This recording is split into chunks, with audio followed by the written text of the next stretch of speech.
Welcome to the Virtual New Haven Railroad, presented by Devin Horner. I'm back in a second installment on this route created by Bob Jones and Michael Stefan for Train Simulator, allowing us to travel back in time to roughly the late 40s and witness operations on this historic railroad. Although we'll be seeing buildings, trackage, and equipment that represent time periods ranging from the 1800s through the 1960s, I've chosen to loosely set the date in 1947, late in the railroad's transition from steam to diesel. This video will be a little bit different than the first video, in that instead of heading down the main line, I'll be taking a little 44-ton switcher across the river to explore the nooks and crannies of the fairly expansive West Springfield yards. This is a scenario that I created myself, and is one of a 10-part series that is available through the Steam Workshop. The link to them will be posted below in the description if you're interested. You can see that we're back in Springfield, with the City Hall in the background and its distinctive clock tower. There's a northbound 462 passing by in front, known as the I-Class, on the New Haven. In my first video, I was complaining about the lack of steam power in this game, especially anything that would be appropriate for this New Haven railroad. You can see that I have found some. Dick Cohen runs a website called BrickKits out of England, and he has designed a whole line of USRA steam locomotives. The United States Railroad Administration was the nationalized system during World War I, and a lot of New Haven's steam consisted of these designs. So, I purchased 4 steam engines from BrickKits, and was able to find a New Haven decal, and we'll explore those further in later episodes. Now, we can see that our brakeman Joe Egan is talking to us, so let's see what he has to say. Welcome back, Ace. We've been waiting for you to get done with lunch. Something unusual's come up. The big power plant across the river in West Springfield is in dire need of a coal and oil supply. They only have a few hours before they have to shut down the plant. You know somebody's losing their job over that today. Anyway, the load is in the yards over there, but the New York Central's yard switcher just kicked the bucket and is stuck on a spur. They've called over and asked the New Haven if we could spare some motive power. And guess who got nominated? Your usual black and red switcher is down for maintenance, but we got this orange one in from Hartford, so we'll be taking it instead. Start up the engine, and let's get going. First stop is the fuel pump so that we can fill up. Okay, I have made it winter, in honor of the snow that keeps falling this year, even though it's the second week of April. It's cold out, but I'm going to open these windows for better visibility, and so that we can lean out.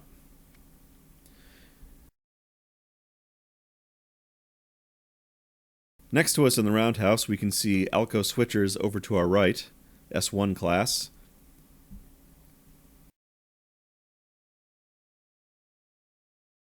To our left, an L-class Santa Fe, which was one of the New Haven's slow, heavy freight steam locomotives. Check that our handbrake is off.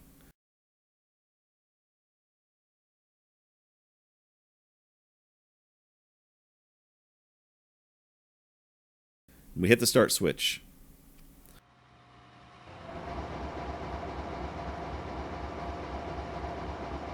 Turn on our lights.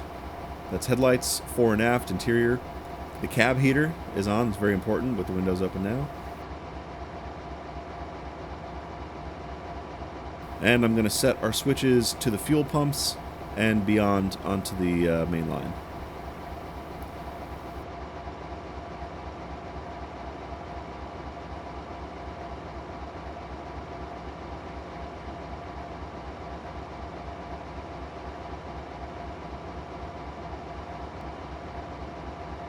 Release our train brake.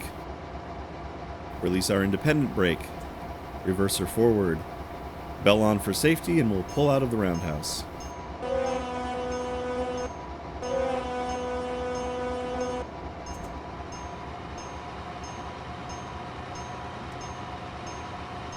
This roundhouse was built sometime around 1890. An 1882 map shows a small square engine house here, and by 1899, maps show that the roundhouse had been constructed. It lasted until the 1960s, when it seems the building burned down, and then was cleared to make way for the construction of Route 91 through the city.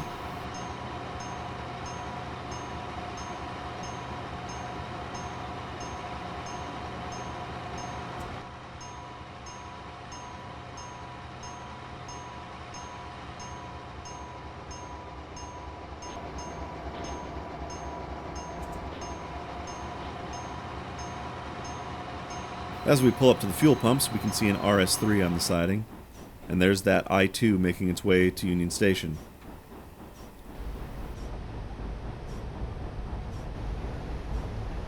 Just a side note, Joe is a real guy, though that's not at all how he talks in real life. He's a longtime family friend, and he's been watching trains in Springfield since before I was born. When I needed a character to narrate through my scenarios for players, I thought it would be a nice little tribute to use his name for the old hand that takes them under his wing. We're going to throw on the independent brake here, and press the button to take on fuel.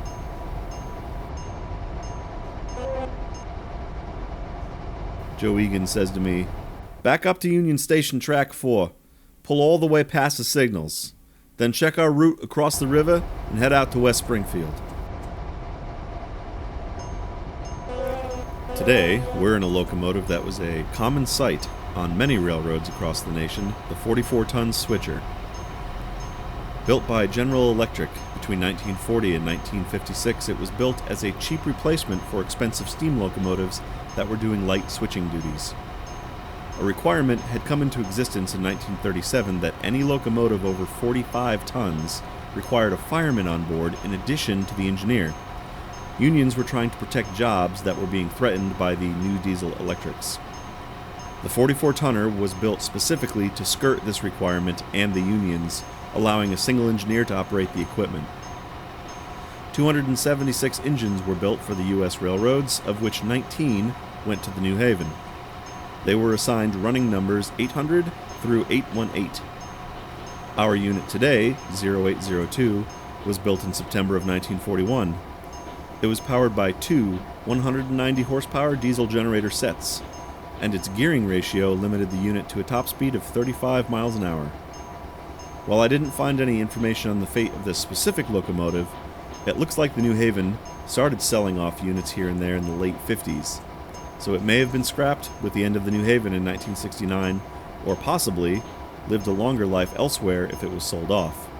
For example, number 814 was sold to Electric Boat in Groton in 1959, and was still working up to 2005. That engine is now at the Danbury Railway Museum.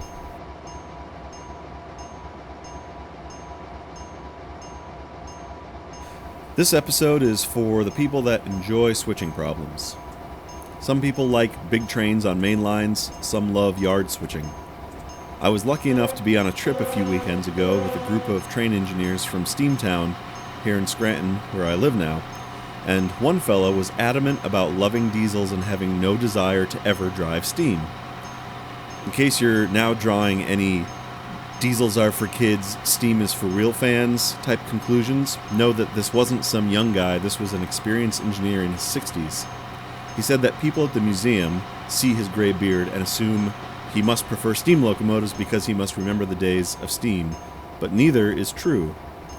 As rail fans, we tend to have a romantic perception of things, and when we see an older guy in a locomotive, we assume he must have been some old steam engineer who begrudgingly had to give up his true love in order to drive some cursed diesel. But that's just not the case anymore. Those days are further away than sometimes we think. On the New Haven, for example, the transition to diesel began in the 40s and was almost completely converted by 1951. Here in 2018, that was 67 years ago. Add 5 years to that, because you aren't really likely to remember much before 5 years old, and you have 72-year-olds that maybe remember seeing steam engines as a little kid. Anyone old enough to have actually worked on railroads during the steam age would now likely be over 90, and less of them are with us anymore. Instead, we have people who have grown up completely in the diesel age. So it was interesting to meet someone who challenges what is maybe a popular conception that steam is the king of railroading. There's so much room in this hobby for everyone to be able to enjoy it in their own way. I happen to love steam engines the best because I like their complexity and their skill to operate, and the fact that I was a steam plant mechanic on the USS Enterprise. I have experience using steam equipment to move the ship through the water, so I feel a bit of a connection to the railroad steam equipment and their operators. I've never really gotten excited about electric locomotives, for example, but they are some people's favorite, and that's perfectly acceptable. My goal with these videos will be to make each one a little different, showcasing a wide variety of motive power and different segments of the railroad. And whatever your favorite thing about railroading is, hopefully there will be a video that is just for you.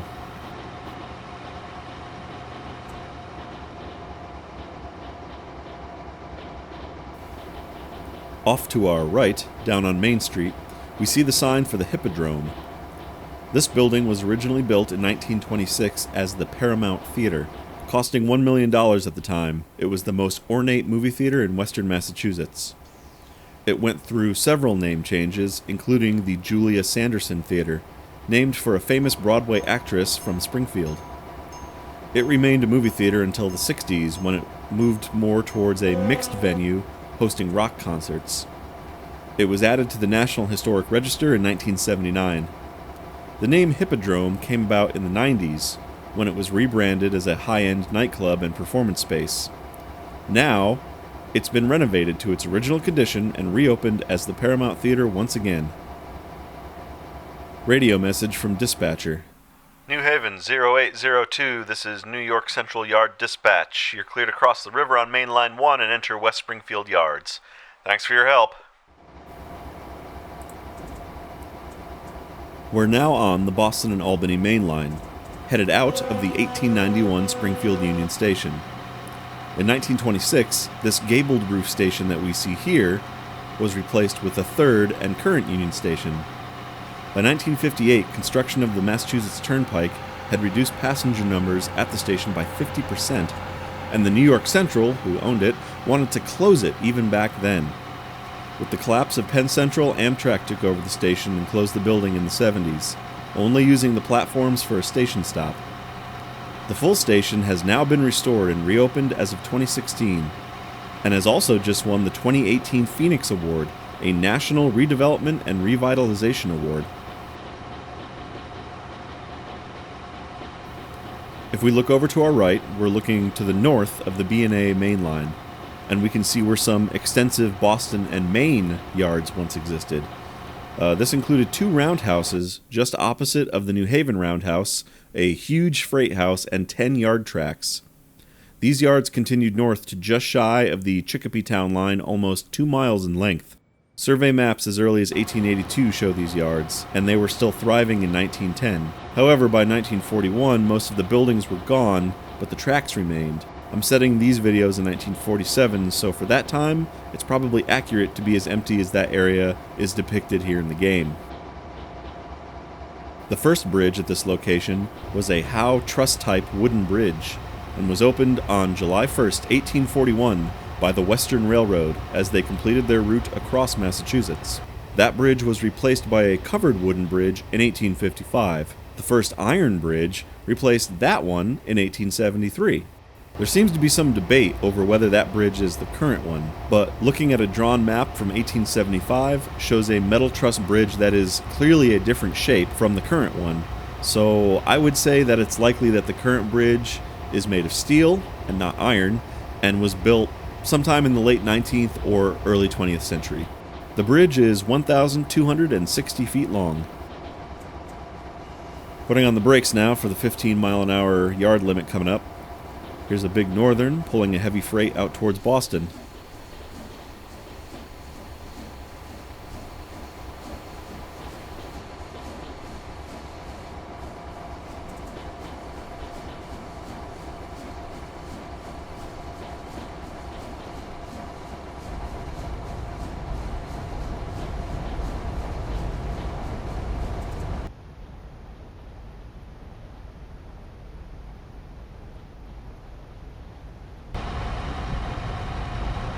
Snow is starting to fall on us here as a fast-moving storm comes in, and now we're crossing over Main Street.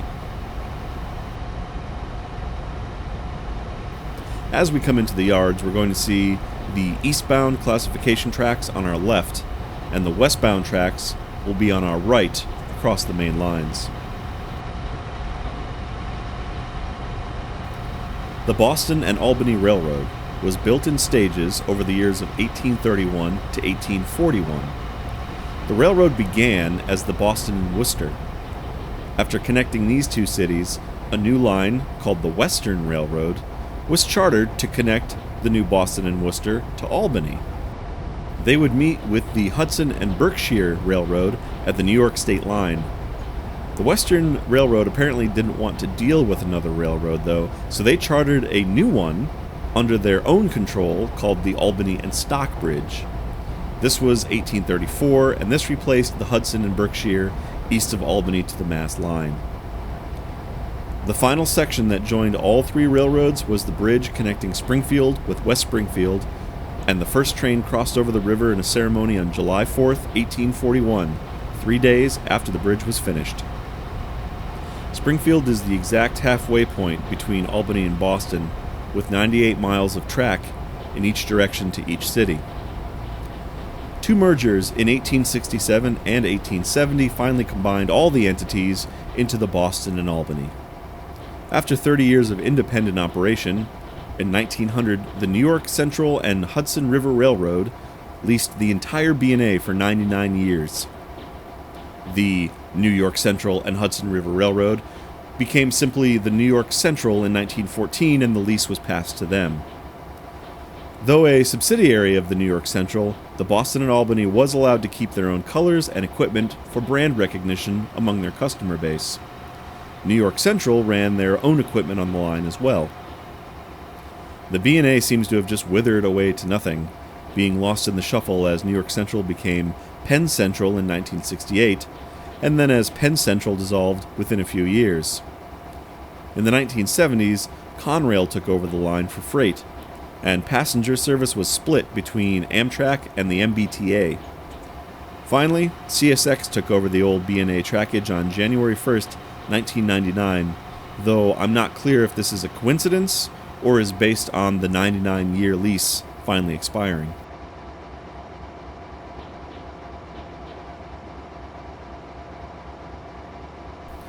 In the distance, on the north side of the yards, we can see the West Springfield shops and two roundhouses next to it.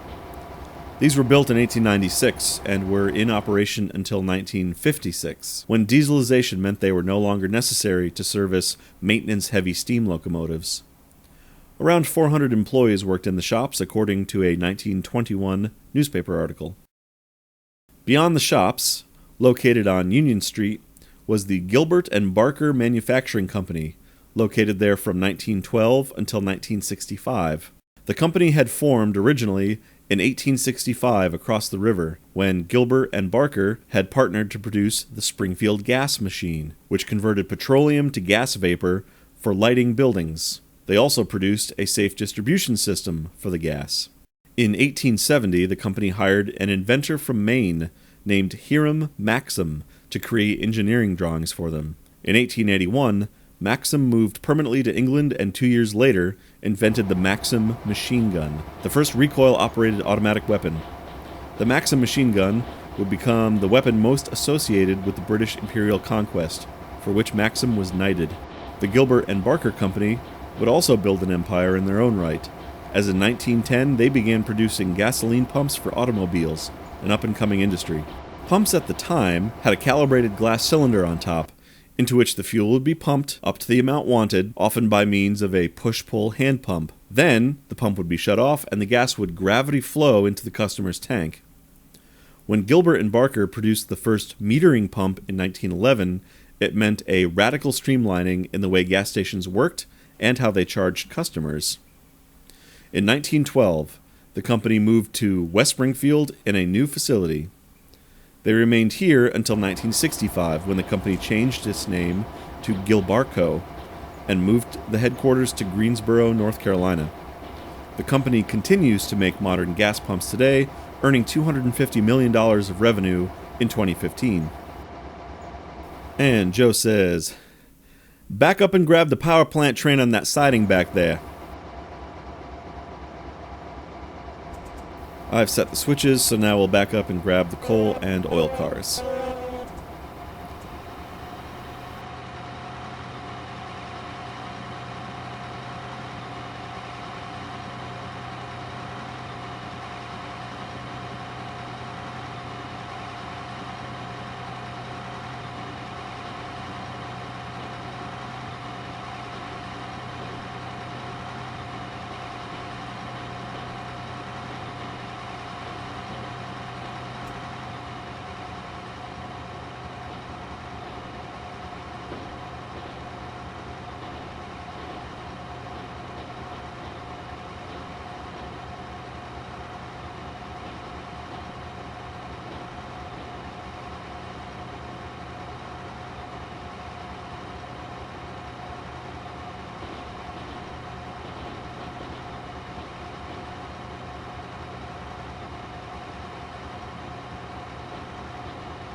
And we connect with the consist.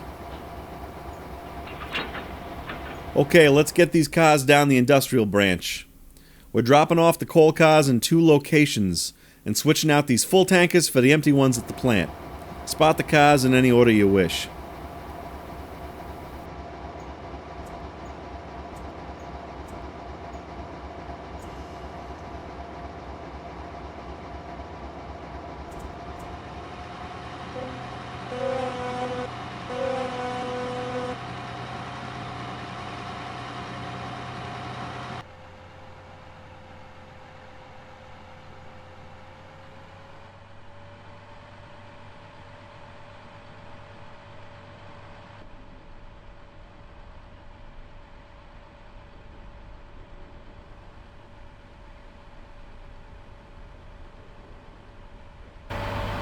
So now we have our first load on this engine. Coal is very heavy and the rails are slippery because of the snow. I'm giving it 75% throttle to get us moving. Any more and I'll start spinning the wheels. But we're getting up to speed pretty well, so I can back off.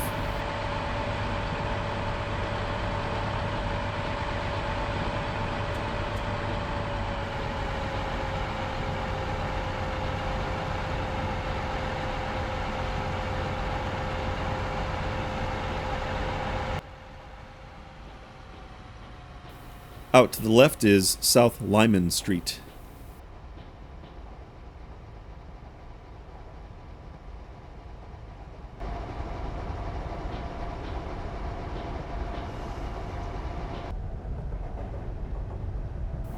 Now I'll need plenty of brakes to stop again.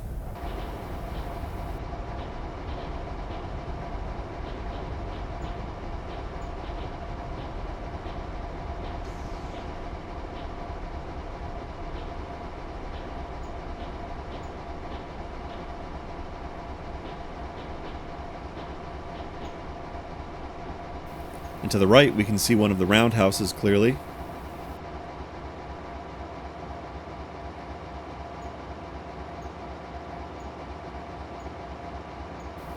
I'm setting the switches all the way down the branch to the power plant, so now we've got a clear path.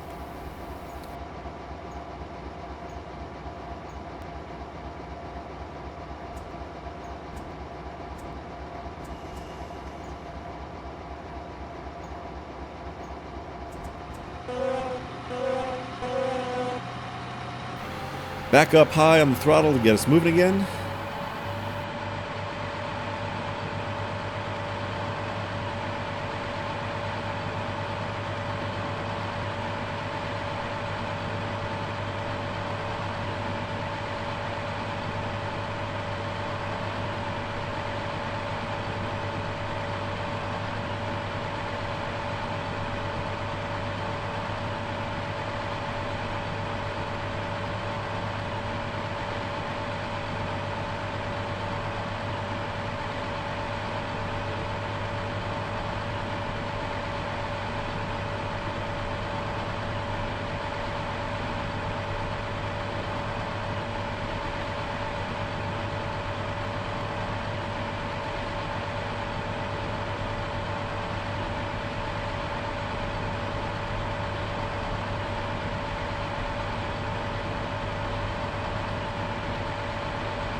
Looks like the weather's changing again and the snow's stopping for a bit.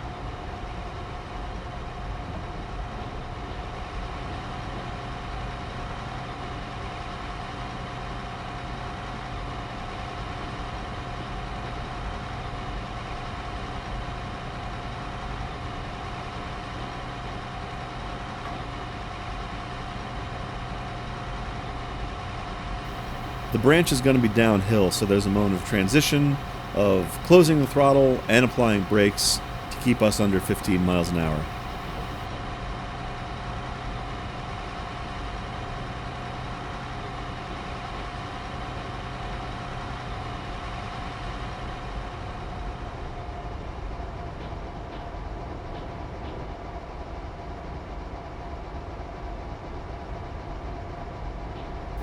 As we come around the corner into the hill, we are crossing over Memorial Avenue. In real life, there's no hill here, and it's actually a flat grade crossing across Memorial Ave, which is one of the major streets in West Springfield. Not sure why the route designers put the hill here, but it's here, so we just deal with it. Memorial Ave was originally called New Bridge Road, as it led to the covered wooden bridge that crossed the Connecticut River into Springfield.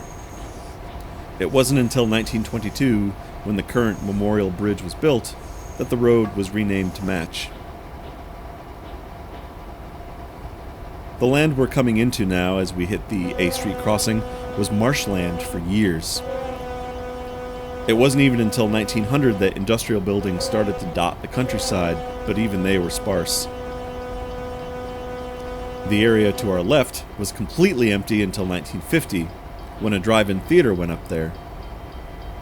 The Memorial Drive-In was a 600-car theater that took up all of the space from here at the tracks over to Union Street Extension. The theater operated from 1950 until 1978. Today, located there, is a Price Right and Harbor Freight Tools.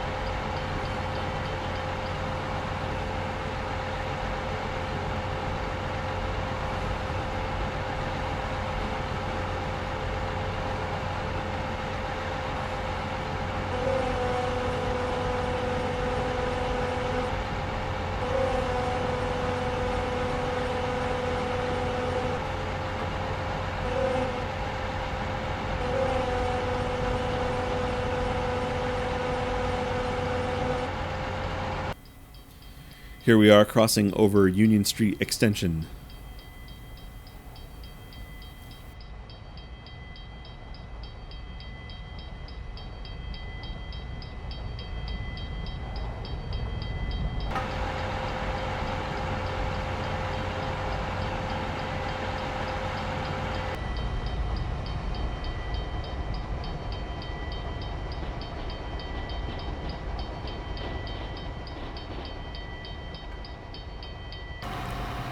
On our right was the Bay State Gas Company. It is now a company called Playcon Incorporated, and they manufacture plastic wrapping for various products. And there, looming in the distance, is the West Springfield Generating Station, our destination.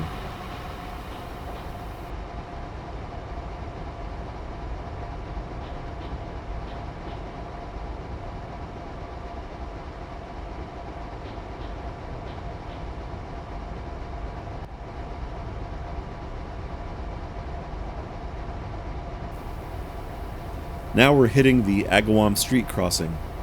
Agawam Street once went up to our left and connected with Memorial Ave to cross the Memorial Bridge into Springfield.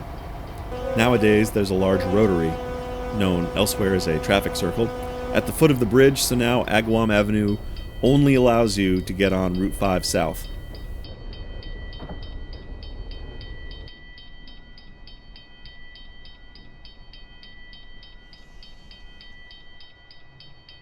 You're going to see a time-condensed version of my work here at the plant to make it a little less tedious to watch, but I'll explain what my order of operations is here.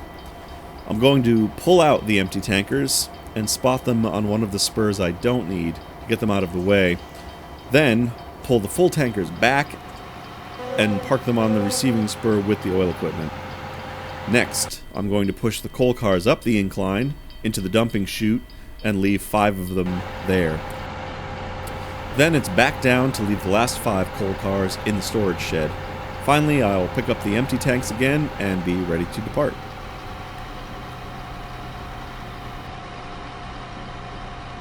While all that is going on, let's talk about this power plant, which is still a familiar landmark when looking across the river from Springfield. It was built in 1949 by the Western Massachusetts Electric Company, a subsidiary of Northeast Utilities, which is these days known as Eversource Energy. Its original equipment was two 48-megawatt oil and coal-burning steam plants, meaning that they used steam to turn turbines that created the electricity. River water was used as a coolant for the plants. A third steam unit was added in 1957, and a jet turbine was added in 1969. Gas turbine power plants use the exhaust gases of a mounted jet engine to replace steam in turning the generators. One advantage of gas turbines is that they start up and produce electricity faster, and therefore respond to energy needs in a more timely fashion. I know from experience it can take hours to start up a steam plant and get the generators online. As by the 90s the site had become a peaking facility only, fast response time was really what it needed. A peaking facility is an auxiliary power plant that only comes online during times of high system load. The steam units have all been retired and removed, and additional gas turbines have been added in their places, giving the plant a total output of 152 megawatts of electricity. We saw back there a moment ago a hardcore scooter gang waiting at the crossing. I added that specifically for the viewer known as 70 Series Tires, who found them hilarious in the first video. So there you go, 70 Series, that was for you. It was dark days indeed when the lawless Vespa gangs roved New England.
Great job!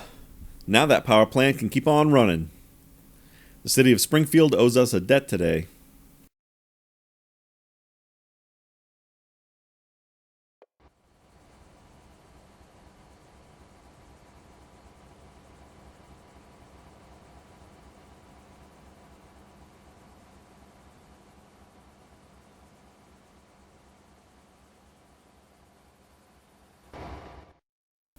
Don't forget to grab the empty tankers and bring them back to the yards. The New York Central switch is broken down nearby. They've asked for a tow, so let's head over to the Eastern States Exposition and couple them to the back.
As we drive back through these little industrial sidings, the building on our right is a strip mall built in 1961. There's a Big Y supermarket now located on the end of it.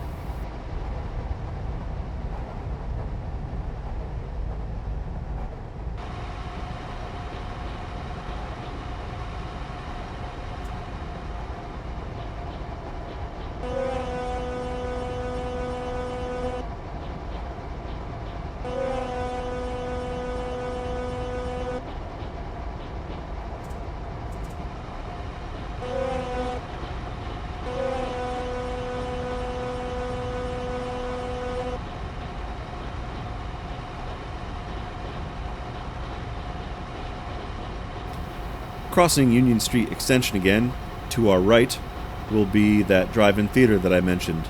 That'll be built in 3 years from now. The game shows neighborhoods there, but like I said earlier, that is not correct. There was nothing but an empty swamp here until 1950. In fact, there was no road or grade crossing here either until much, much later.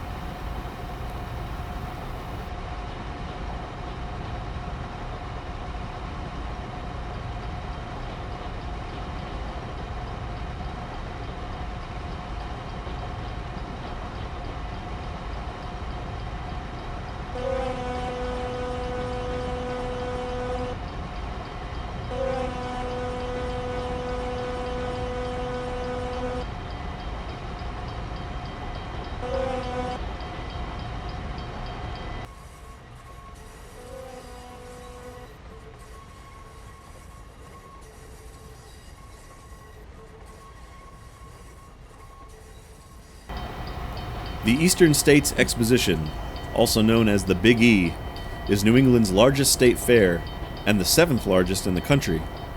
All 6 New England states are represented prominently at this event. Every year, the fair opens on the second Friday after Labor Day and runs for 17 days. In 2017, 1.5 million people attended the fair over its duration.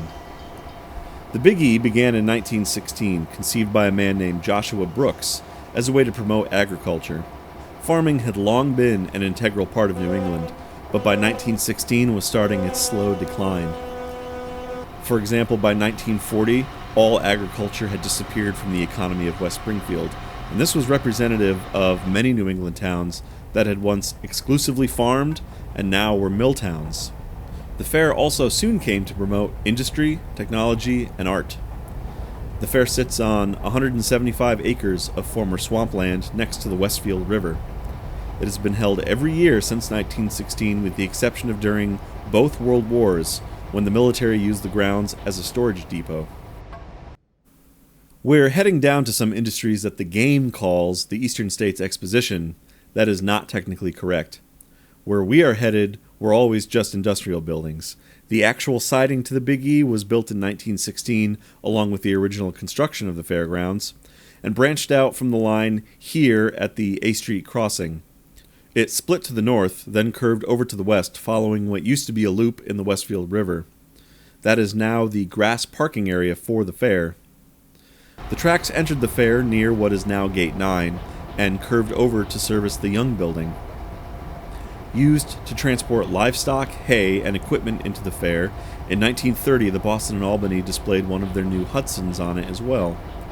In the 50s and 60s, the New Haven Railroad also showcased new equipment, handing out promotional materials, highlighting technological advances in railroading, and allowing the crowd to climb up into the cabs.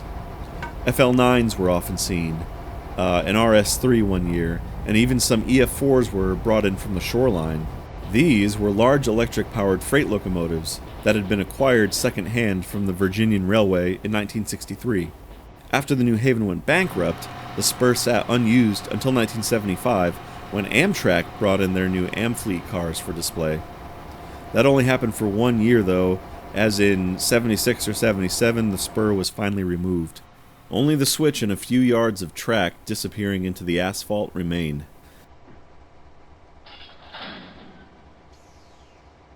The New York Central crew comes up into our cab, and the engineer says, "Thanks for the help, fellas. This little orange switching never looked so good.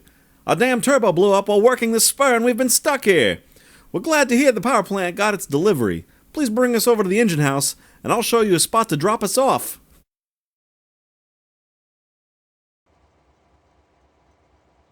Here we are looking west over the two industrial buildings towards the fair. In the foreground is 100 Palmer Avenue, built in 1920 and was the longtime home of the Longview Fiber Company. Also located here were the old WSPR radio towers.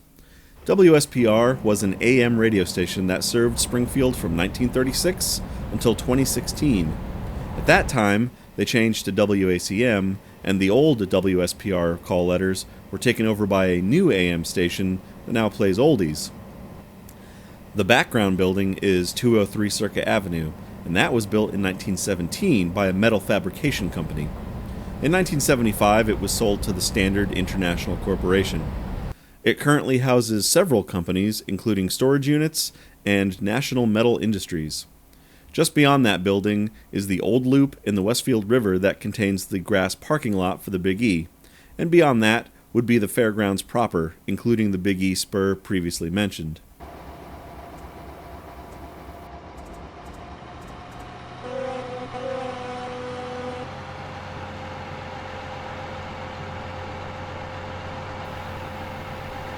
The Springfield area, which included West Springfield, Agawam, and Holyoke at the time, was first settled in 1660.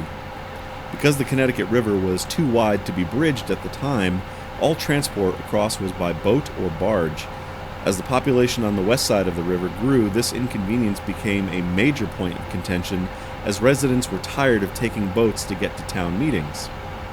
Also, West residents were not happy that they were being made to upkeep the roads on the east side while their own were being neglected.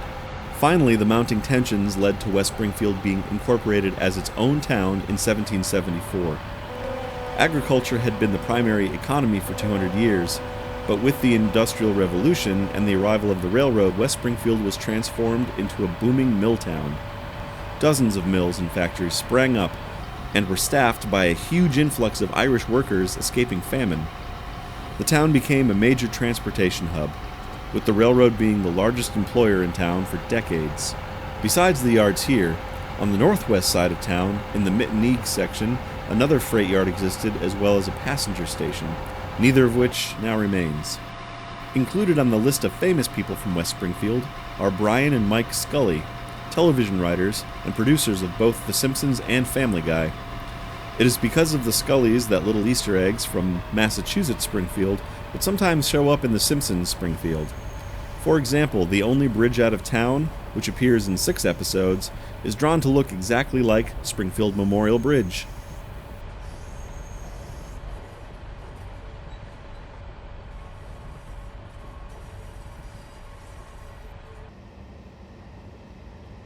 Now we see Boston and Maine GP9s crossing the river from the east to pass through the yards and head out towards New York.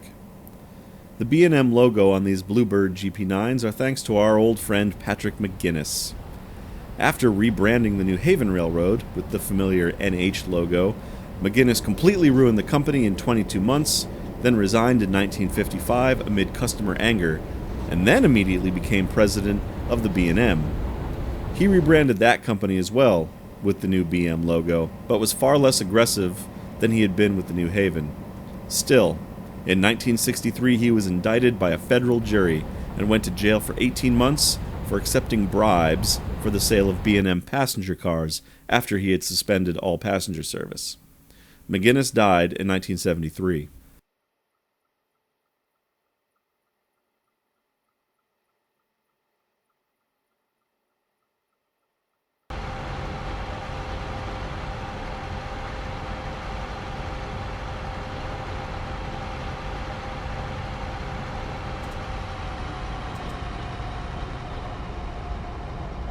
There goes that B&M train just beyond that other line of cars there. We can see the movement and the smoke going by.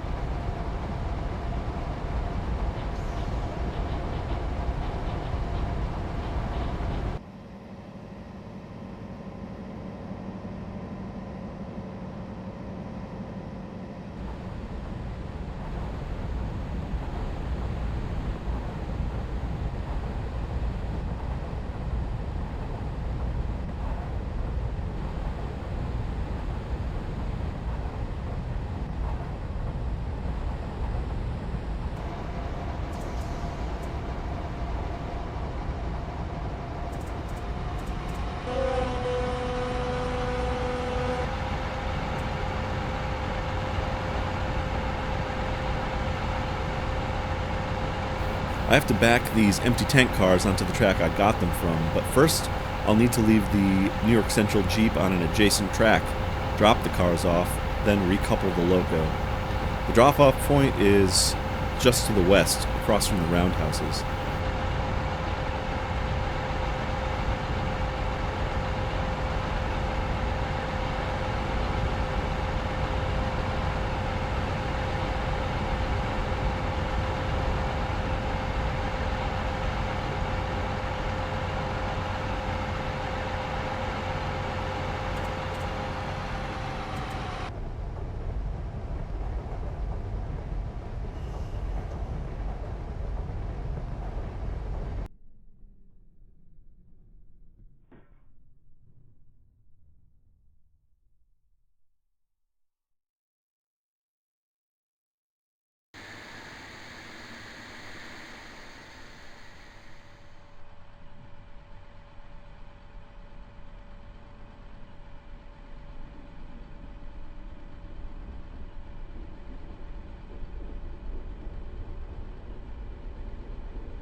New York Central engineer.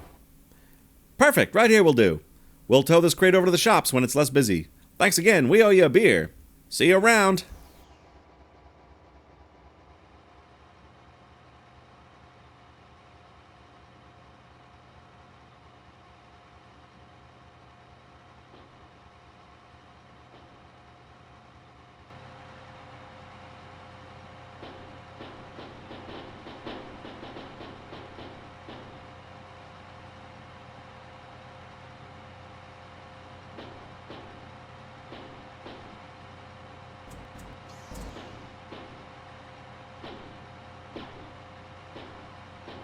While we're exploring the northern end of this route, and with the mention of the Boston and Maine, I would be remiss not to take a moment to talk about a railroad engineering project of epic proportions that is not too far north of here. While the Western Railroad was just finishing this line to connect to Albany via Pittsfield, Mass., a rival line was working along the north of the state to reach Troy, at the time a huge industrial city just north of Albany. A prospering mill owner from Fitchburg, Massachusetts, named Alva Crocker, had become one of the largest proponents for a so-called northern route connecting Boston with Albany. Taking matters into his own hands, he formed his own railroad in Fitchburg in 1841, then managed to consolidate with several others to form the Troy and Greenfield Railroad in 1848. The railroad's charter included a provision for a 5-mile-long tunnel through the Hoosick Mountain, along with $2 million from the state towards construction. Construction of the Hoosick Tunnel began in 1854. The Western Railroad moved to block this threat to the north, as by this point they had been operating these tracks were on for 13 years already. In 1861, the Western successfully used politics to cut off funding for the tunnel, bankrupting the project that was only 1/5 complete. Without money, and the Civil War complicating matters, the tunnel lay dormant for a few years. But by 1863, Alva Crocker had risen to become superintendent of railroads for the state and restarted the project. After 20 years of construction, with half a dozen different chief engineers, the tunnel was finally completed. The project spearheaded many new technologies in tunnel engineering, including the dubious honor of being the first U.S. tunnel to employ nitroglycerin blasting instead of black powder. 193 workers were killed over the course of construction, the worst accident happening when a fire in the central vertical shaft caused flaming hoist equipment from above to plummet down on top of 13 men in the pit. The Boston and Maine acquired the tunnel and tracks in 1900, operating until 1983, when the Guilford, now Pan Am Railways, took over the defunct Boston and Maine. The last scheduled passenger train went through the tunnel in 1958, but today the tunnel is still used daily by freight trains.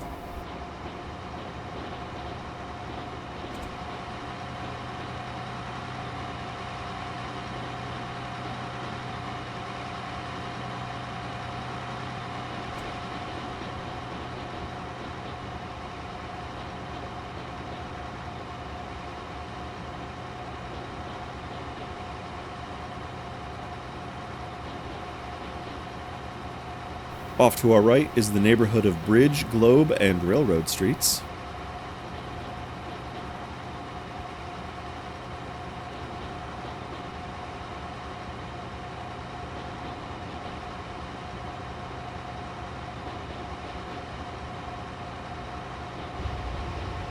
We've just crossed over Route 5, that section of the road being built along the river in 1941.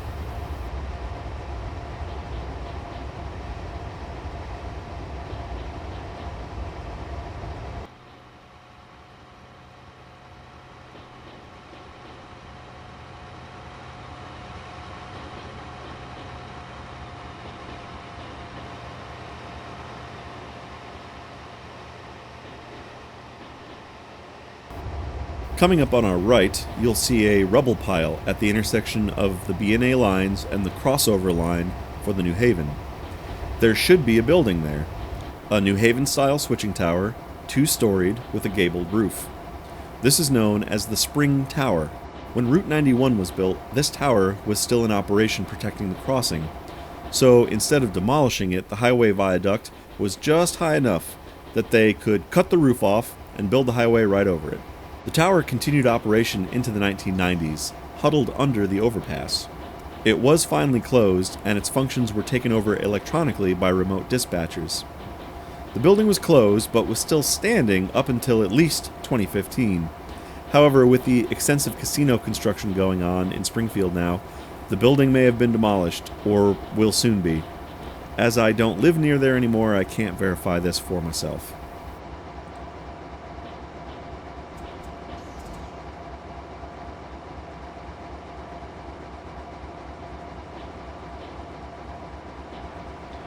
New Haven 0806. Great work out there. Switch to New Haven Dispatch. Have a good day. And Joe tells us that we're done. We just need to park the switcher over on the fuel line next to the roundhouse.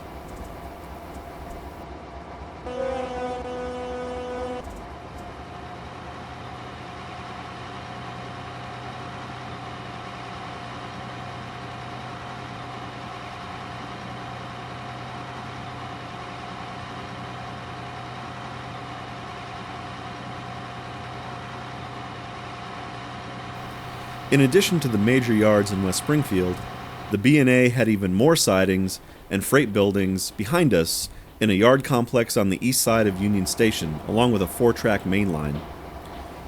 The New Haven had a line that branched off to the right and circled down to the south. In the 19th century, some light passenger trains had run on this line when it had been the Springfield and New London Railroad connecting with Union Station. But for most of the 20th century, while New Haven owned, it was a freight-only line. This line was known as the Armory Branch and traveled through the center of East Longmeadow, coming down into Connecticut on the east side of Enfield, past the prisons and the old Lego factory. This line serviced farmland and light industries in the smaller mill towns away from the Connecticut River. As the line continued south, it headed back towards the river, passing through the heavy industrial areas of East Windsor and East Hartford. In East Hartford, at the large repair shops and yards there, the Armory line rejoined with what was known as the High, Dry, and Dusty, the eastbound tracks from Hartford to Boston.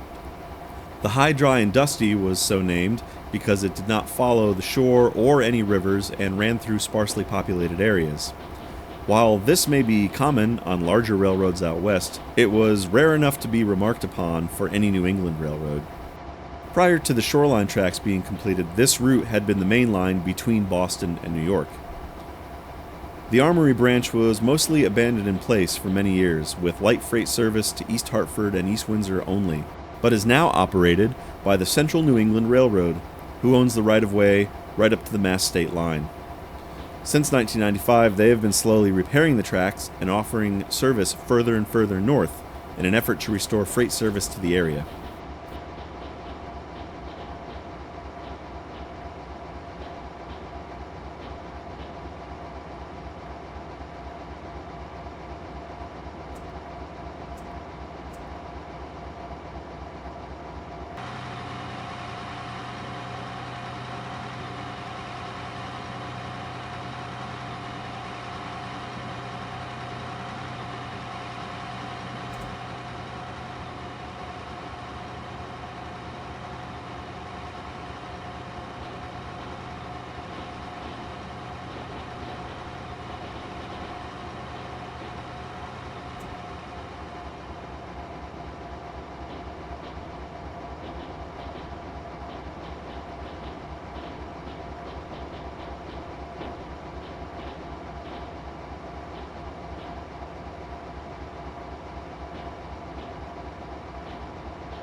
And there we have it. I'm setting the handbrake.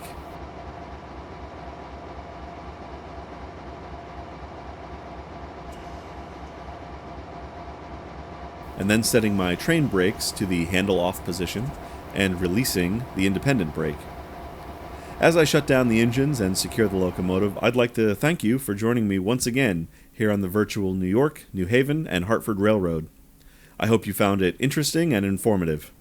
I've been your host, Devin Horner, and I hope you'll join me for more virtual exploring in future episodes.